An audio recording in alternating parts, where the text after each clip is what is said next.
and I don't earn from blogging. Okay, and Ms. Chu? Sir, I have never earned from blogging or any social media pursuits, whether None, okay. endorsements or not. Treasury?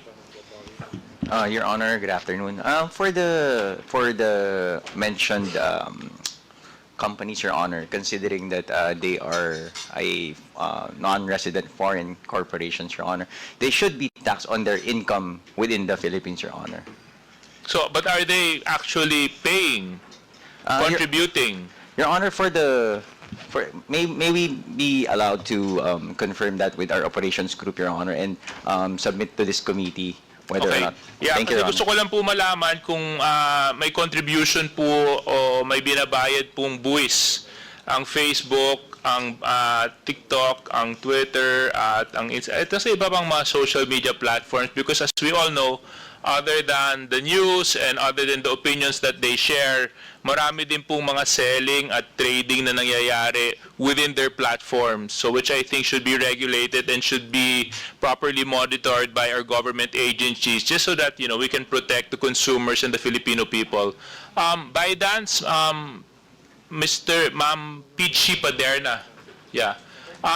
Can you also provide to this committee, if you do, contribute or pay BIR taxes? Mr. Chair, I'll take this opportunity to clarify that I'm representing TikTok Private Limited, not ByteDance. Yeah. We will do our best to comply, Mr. Chair. Okay, thank you very much. So, BIR, how long will it take you to provide the committee with the said data and information? Your Honor, can we be given until next week, Your Honor? Considering today's Friday, Your Honor.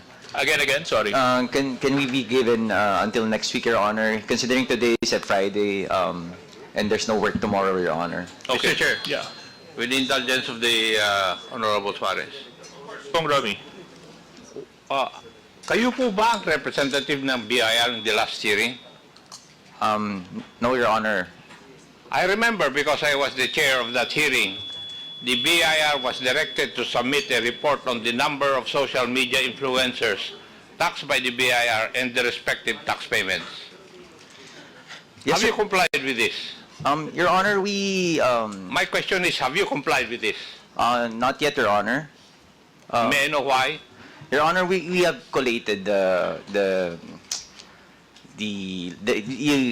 committee has given us the list of the social media. I think there are 27 of them, Your Honor, social media influencers, and we have investigated their accounts, Your Honor.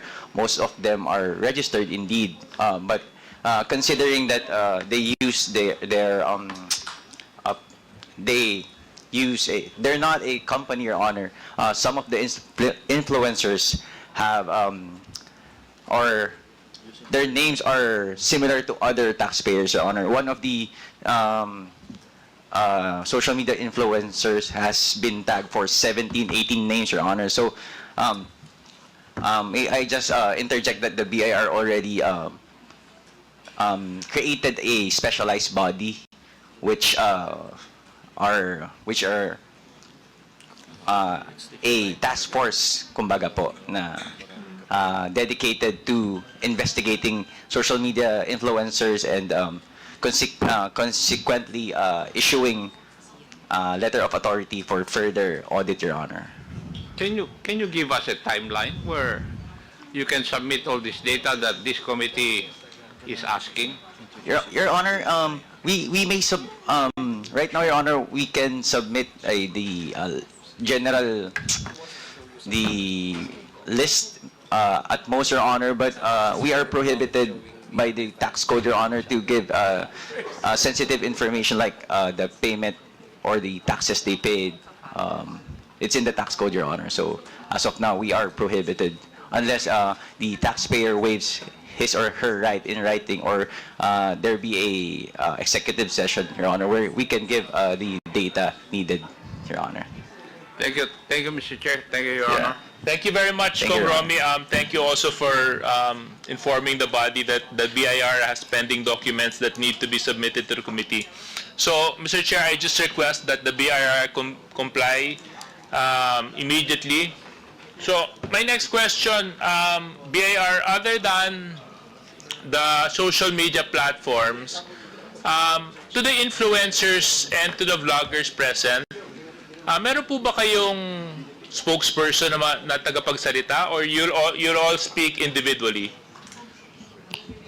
Okay, thank you very much. I just wanted to know, do you earn from your work as vlogging? Yes. Good afternoon, Mr. Chair. Yes, we do. Some of us, not all of us though, because you have an option on social media to monetize. And may I continue with the tax information, because this is something that you might want to know. I just wanted to know. We do. Yeah, We do, if you and do we pay get paid taxes. for what you do. Yes, sir, and we do declare our taxes. In fact, we pay taxes twice. In YouTube, for example, there are taxes that are withheld for the purposes of, for the U.S., and then in addition to which we pay income taxes on whatever Okay. it is we earn. Okay. So we're taxed twice. Oo. Kasi 'di ba yung ibang mga influencers, 'di ba, for like products, minsan binabayad sila for their talent if they want to endorse specific products. So I know they get paid. So now for vlogging, do you also get the same setup? How is the arrangement in that? It depends on the kind of blogging that you're doing. There are some who are endorsers, and they are paid for that. There are some who are product testers, and they are, depending on the platform or the kind of program that they have, they can get paid for that. I don't know if they pay income taxes on that, but yes, there is some form of remuneration for that, yes. Siguro, Mr. Chair, this is also another important aspect to the point raised by Congresswoman Roman. You know, there also should be protected when it comes to the contracts that they enter into, di ba? Kasi more often than not, informal yung setup ng arrangements nila. So ano mangyayari kung hindi nagkabayaran o hindi tumupad sa usap, o di ba? So dapat matingnan din natin yung ganung aspeto. So for the rest of the vloggers present, would you also attest that you are also paid or in the vlogging activities that you do?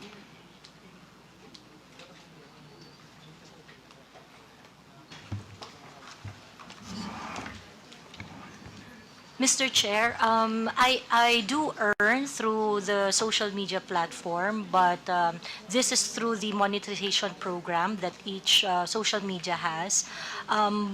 In TikTok, it's barely earning. Also in Facebook, actually recently in Facebook, I am fully demonetized, so I do not earn in Facebook anymore.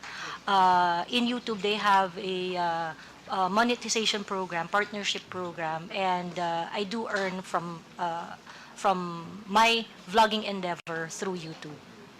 Okay. So, but when it comes to, let's say, the settling of your tax obligations, you do have to declare where the money is coming from, no? Correct?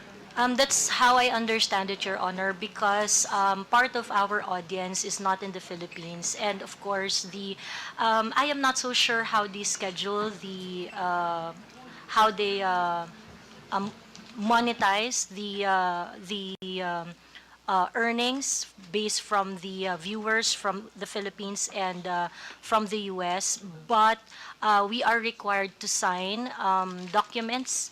Because YouTube is based in the U.S., so there are some documents that we have to sign, wherein we have to declare that taxes are going to be. Okay, thank you very much. What about the other vloggers present? No, Your Honor, no, I don't earn anything from social media. And like I said, I do not even want to consider or categorize myself as blogger. Well, how do you want to define yourself? I'm just an ordinary Filipino, an advocate of free speech and good governance. Nagkataon lang po, kumbaga accidental lang na may mga nagkaroon ng following. Pero yun nga po, opinion lang din ng mga pinagsusulat ko. And I don't blog, I don't consider myself a blogger, and I don't earn from blogging. Okay, and Ms. Chu?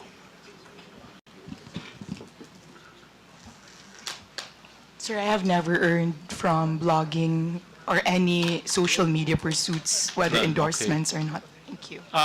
Tapos yung, sino pa po ba yung iba nating mga, lahat po ba kayo? Mga vloggers din po kayo lahat? Oh yeah, so can we get your, we haven't heard your voices. Can you introduce yourself also at the same time?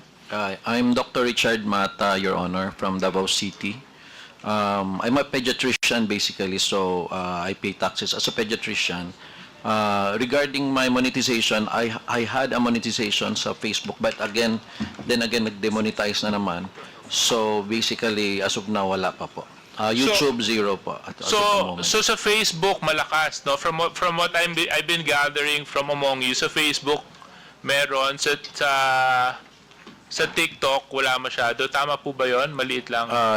Yeah, in a sense, yes, where you focus upon, doon yung pwedeng i-monetize automatic Okay. usually. Okay. Yeah. So So, just sorry. yep. You know, sorry for my ignorance on this matter. And the next lady. Good afternoon. I'm Dr. Ethel Pineda Garcia. I just use Facebook. I don't do YouTube. I don't do TikTok. And I have never monetized my account. Okay. And then the next, yeah. Good afternoon, sir. Good afternoon, Mr. Chair. I am Mark Anthony Lopez, and I have no credentials whatsoever. I'm just using my Facebook and my Twitter account for my own personal use. It's not monetized po. Although sa Facebook, meron po ako natatanggap na remittance because may mga nagla-like po dun sa aking post. And yun po, part yun ng Facebook monetization. Pero hindi ko po yun sinulisit or hindi ko po yun in-arrange with Facebook. Yun ay kusang donasyon sa inyo? Automatic po. Paano pong automatic? Hindi ko po maunawaan. Pag nag-like po, meron po option ng mga readers na pwede po nilang Send. i-monetize yung like nila. Okay. Thank you. So yun lang po ang natatanggap ko. Nung last month po, natanggap ko po 86 cents. Okay. Okay. Good afternoon, Mr. Chair. Aaron Peña po, Old School Pinoy. So, sa Facebook po and YouTube, wala po akong monetization. Sa YouTube lang po, pero hindi na po ako masyadong nagagamit ng YouTube. Okay. I'm Manuel Mata Jr. po, also known as Coco Locoy. And I just want to inform you all first na wala po ako natanggap na kahit anong invitation from show cause order and subpoena. So, ako po, wag niyo pong ilabas po yung aking monetization kasi baka ipasok niyo po ako sa 4-piece. Kasi halos wala po ako nakukuha. And I was demonetized since last 2023, November, and I was just earning like, para makabuo po ako ng 5,000, like 3 months, 4 months. So kayo lang po, no? Wala na po bang iba? Okay. Okay. What about from the other side? I just wanted to get an idea of how the industry works, just so that we can have a better understanding when it comes to regulations and contracts that you guys enter into. When it comes to financial contributions or contracts that you enter into. Mr. So, is that it? Wala na po bang iba? Mr. Chair, just a quick interjection. Yeah, go ahead. Germaine to the question of TSJJ. Gusto ko lang tanungin, did I hear it right? You said that you were demonetized. Somebody demonetized, sorry. Yes po, your... What was the reason why you were demonetized? Maybe you have... What's the violation that you committed? I'm sure there's a violation. Okay. For those nakakakilala po sa akin, I started in TikTok and kasi po ako po yung tao na I want conversation, I want content versus content, and there are times na when I answer another person's content to encourage content versus content para po nagfa-fact checkan because I am not saying na ako ay isang news teller. Sir, what was the exact violation you committed? Iba-iba po because I lost 24 I was took down 24 accounts sa TikTok. I also lost my first Facebook account. I also lost my first Facebook page. You do admit that you have and possess multiple accounts? No po. I needed to create another account because Yung iba po, one day pa lang, lalo na during the time of Bongbong Marcos, during the election of 2022, lagi po akong minamas report kahit wala pa man din akong ginagawang content. Okay, sige. Anyway, so thank you very much. So I just wanted to find out, Mr. Chair, kung paano po kasi yung arrangement nila kasi kung sila po ba nakakatanggap ng pera or any sort of financial contribution or contracts, you know, with the work that they do. Mr. Chair, can I forward my next questions to Commodore J. Tariela?